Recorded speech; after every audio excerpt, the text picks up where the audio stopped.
Hi, my name is Reem, and I'm a speech therapist with Great Speech.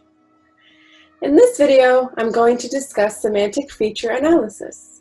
This is a strategy that can be super helpful for people with aphasia, which means difficulty in communication, perhaps due to a stroke, a brain injury, or other changes to the brain. If you're someone with aphasia, when you communicate, you may feel like you know what you want to say, but the words just won't come out. If you're having a conversation with someone and are having trouble finding your words, it can cause the conversation to just stop. But semantic feature analysis is a tool that will help keep the conversation going and helps your listener understand your meaning, all of which is important for successful communication. So, semantic feature analysis looks at the meaning of words and breaks down words into their features.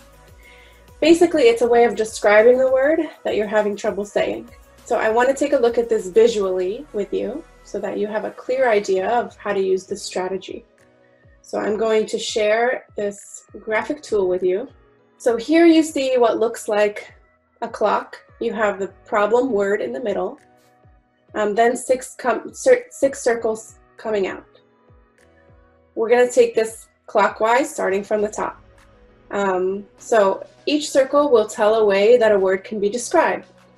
You can describe the word by talking about the category or group it belongs to, its use or its function, its action or what it does, its different properties or parts, its location or where it's found, or an association to the word or what it reminds you of. So let's try semantic feature analysis with a sample word.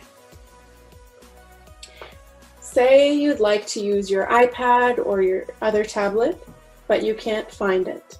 And you want to ask someone, maybe your spouse, to see if they know where it is, but you're having trouble saying the word iPad, so it's very difficult for you to ask for it. Let's try using semantic feature analysis to help explain the word iPad, to help your partner, whoever that may be, understand what you're trying to say.